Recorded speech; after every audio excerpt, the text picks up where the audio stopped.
Hello and welcome to my movie review. And today we will dissect Superman. Now, all of you know the story. Marvel started with Iron Man, which was a moderate hit, and Marvel's CEO Kevin started to make the Marvel Cinematic Universe. Now, I know Marvel was sold to Disney, and Disney became the entity which is too big to fall. After Iron Man, Marvel was introducing the characters like Thor, Black Panther, Black Widow, Guardian of the Galaxy, Captain Marvel. They even approached Sony to use Spider-Man in the MCU. And man, oh man, from 2008, 2020, Marvel product hit after hit. Their Avenger was a big success. I think it made 2 billion. And I also remember people were crazy to see how the Avengers beat Thanos. So the Endgame was really something.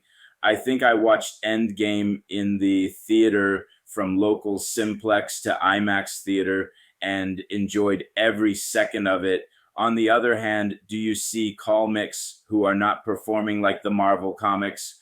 Now, everybody knows when Zack Snyder made the Justice League, rumor has it, it was a mess and he was fired. At that time, his daughter also committed suicide. So it was a bad time for Zack Snyder and DC Comics. Ben Affleck tried to be a Batman. Now, I am a movie buff. I have all the 4K discs, including Zack Snyder's Justice League, which was 4 hours long. They tried to restore the Justice League, but it was a flop. What I want to say is, while Marvel was making money, DC was that good. Now, people who knows me, they know that I actually read the source material, the graphic novels, both from Marvel and DC, and I prefer DC Comics. They weather compose the comics with colors and stories. It is like out of this world. I have a big comic collection, most of them DC. Anyway, long story short, Warner Brothers hired James Gunn to reboot Superman. Let's talk about it. I'm sorry, but it's not going to be 3 minutes. I own the Golden Age Superman from This Is Finest comic line. And to tell you honestly, I love Zack Snyder. Superman, I'm in Henry, was great at Superman. Unfortunately, fans didn't buy it. Now, there is a big paradigm shift going on. Marvel is in trouble with its new releases, and I think DC is doing better. I'm in the new Superman movie. I loved it.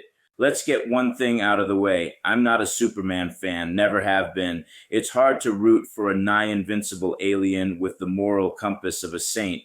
I've always been more of a Batman guy. Brooding billionaires with trauma just feel more grounded. If it weren't for James Gunn at the helm, my excitement for yet another Superman reboot would be close to zero. As a huge fan of his work, from the Guardians of the Galaxy trilogy to the Suicide Squad, Peacemaker, and Creature Commandos, I found myself intrigued. But even then, a question lingered in the back of my mind. Gunn has always excelled with underdogs, outcasts, and oddballs. Could he really make the world's most squeaky clean superhero compelling? The answer, a thunderous, emphatic yes. With Superman, James Gunn delivers the most emotionally resonant and thematically mature version of this beloved hero to date. The result is a film that dares to reimagine the last son of Krypton not as a god among men, but as a man who just happens to be a god. And it works beautifully.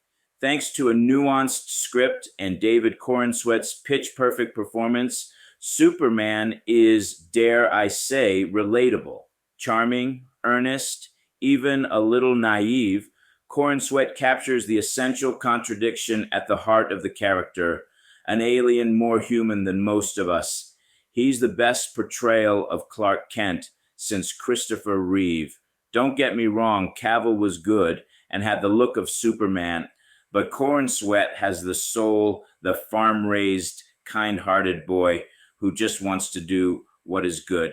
Gunn smartly skips the well-worn origin story and throws us into the thick of it, and Earth already grappling with the existence of Superman. It's a move that keeps the pacing lean and allows the story to dig deeper into the world around him, and this world feels real. In a classic Gunn fashion, he weaves in sharp, timely commentary on media weaponization, current foreign affairs, and public trust. Superman's challenges are not just physical, they're moral, political, philosophical, and yet the film never feels like it's lecturing. It just feels timely, relevant, necessary. The emotional core is surprisingly affecting. Clark's dynamic with Lois Lane, Rachel Brosnahan nailing the fierce no-nonsense reporter, crackles with genuine tension and warmth. They bicker, they banter, they love. It's messy, it's real. Add to that the tender scenes with Clark's parents, and you have a superhero movie that somehow manages to be intimate. When Superman tears up at a simple word from his stepdad, it hits harder than any CGI explosion. Tonally, it's classic gunlight and fun, with moments that feel ripped straight out of a Saturday morning cartoon. But it's not all laughs. The humor is dialed back, used sparingly and smartly.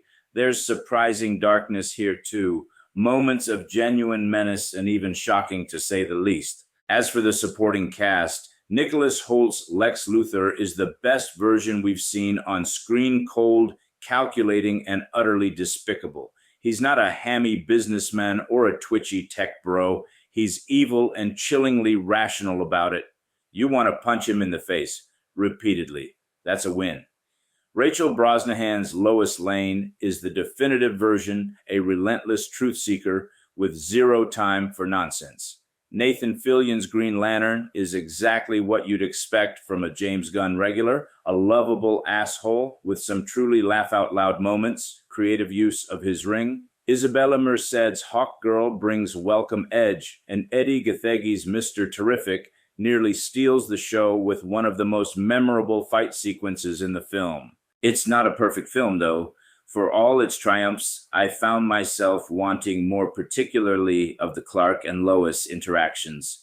The film's strongest moments are its quietest ones, and at times those are sacrificed for screen time spent on less compelling side characters. The pacing is tight, but I would have gladly traded a few action beats for more of those humanizing character moments that made this version of Superman so special. That said, the inclusion of Krypto the Superdog is a delight. Watching a nearly all-powerful being struggle to handle a naughty superdog, every pet owner can relate. Still, by the time the credits rolled, I knew one thing. Superman is everything I wanted it to be, and then some. If this film is any indication of the direction James Gunn's DCU is heading, then DC is in very good hands. For the first time, I can honestly say that I want more of DC. In a time where the world feels more divided, more cynical, and more exhausted than ever, this film reminds us why Superman matters. He's not just about flying fast, lifting buildings, or stopping kaijus. He's about compassion, about kindness, about doing the right thing, not for glory, but because it's the right thing to do. We need that now. We need him now. He made me believe once again that there is hope